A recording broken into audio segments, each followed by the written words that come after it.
From the Chicago Sun-Times newsroom, I'm Natasha Korecki, and this is Off Message, our weekly political talk show. Joining me this week is Mark Brown, Sun-Times columnist, also Sun-Times columnist Neil Steinberg, and joining us from Springfield, our Springfield Bureau Chief Dave McKinney. This week we are going to start off reflecting a little bit after the deaths of Alan Dixon and also recently Howard Baker. There's been a lot of talk regarding the good old days in Washington when compromises could be made, when it wasn't as polarized as it is now. So what was so great about the good old days? We got things done. The government functioned. We didn't have this insane partisan gridlock where the whole system comes skidding to a halt while people fight about their ideology. People went into a room and they said, what can we do? What can we all decide on?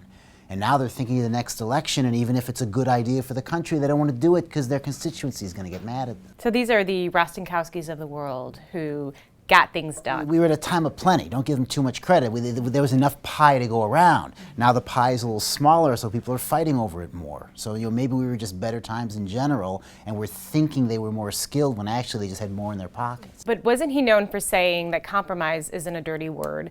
And today, I would not say that you would hear a Republican saying that. I mean, it almost seems like today, compromise is considered a dirty word. Right. To some people, it just means compromising your principles. So now, people in both parties are, they're going to stand for their principles, and that's really sort of a tenet, I think, of the Tea Party movement. But it's not just the Tea Party anymore, is it? No, I'm not trying to. You tend to become your enemies, and I think that the Democrats, and in some way, rightly, they realized they were up against these madmen, and so they sort of adopted some of their tactics. Because here you've got Obama trying to negotiate, and he gets nothing, and it just wastes time and looks bad. So were the good old days always that good, Mark Brown? Well, look, I really do believe something was lost from that approach of people who wanted to find solutions, who wanted to get things done, as Neil says.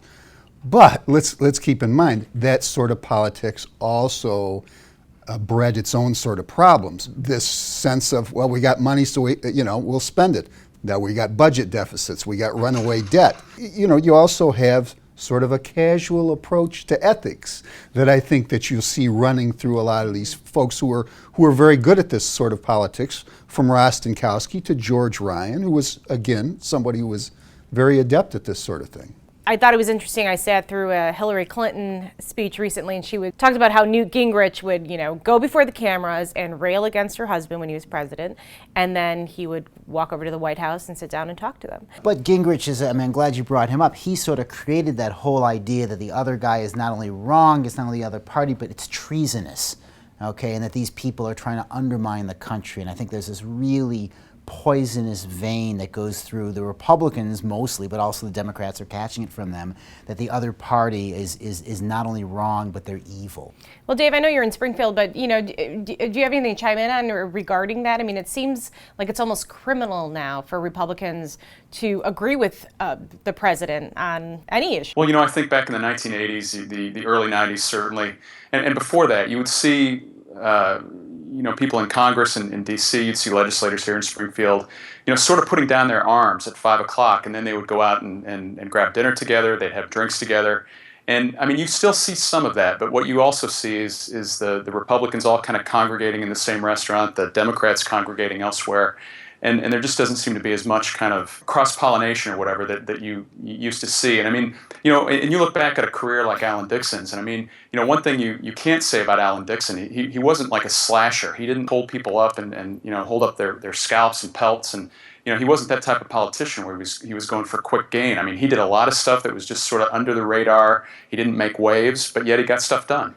So that segues to Governor Perry and President Obama this week. If you read everything that's been going on this week, the Republicans are thrilled with what Perry had been saying, demanding that Obama go to the border and appear there. They call it preaching to the choir. To me, what they're going to find is that most Americans are still sensible. We're not in this deep partisan rift the way our government is. I don't think it reflects reality. So it's not as polarized as Washington would have us believe? So I think that the television, first of all, is helping drive the populace into being more like them. And I also think there's a sense that TV is doing that because, hey, it works. But if you look at the Marietta, California, okay, most people are not screaming at busloads of children from Central America. Most people want immigration reform. We want gun control. You survey Americans, the 70% have these moderate, sensible, let's move forward ideas. But the extremes on both sides are the people who make good television and make snarky comments that get all over the Twitterverse or whatever. And I think that it distorts our idea of what kind of country we are. Let's turn to Dave for a moment again. What's playing out in recent weeks in Springfield when it comes to looking forward at the governor's race and looking at some of the issues that keep coming back to haunt Pat Quinn? Well, I mean, this is the summer of NRI, the Neighborhood Recovery Initiative. I think the public deserves answers to the questions that we've raised. You want to talk about bipartisanship. I mean, here we have a group of legislators on the Legislative Audit Commission. It's split right down the middle, half Democrat and half Republican. And historically, this group has always worked together. And now what we're seeing is they dissect this really scathing audit that is going to cause Pat Quinn trouble, and already is causing him trouble. We're seeing these guys kind of go at each other's throats a little bit. What's the end here? What are we going to accomplish if the program has been eliminated? This is a potent issue going into the fall. The Democrats realize it. The Republicans, see blood in the water. The whole notion of bipartisanship on this issue is kind of out the door, I think. Are we going overboard at all when you hear the governor's office come out and say, hey, we have passed a bill that's going to reform the way that grants are let out. Why not move forward? What they did in that legislation was, put a kind of a Band-Aid on a big sore. This is a program that began in 2010, of course, and it's, it was a big pool of money, $50 million. There was virtually no oversight of how it was spent. And, we've documented over the last several months about all the kind of the wasteful ways in which the money went out the door. And so the Republicans see that. I think what we're going to see play out here are the Democrats and Republicans using this as a wedge issue to try to drive turnout.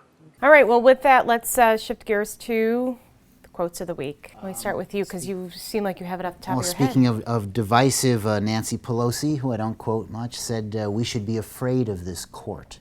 And this is some of the fallout from the Hobby Lobby decision, basically saying who knows what contraceptive they're going to knock out of women's hands next. So that's stuck in my mind. Okay. Mark Brown.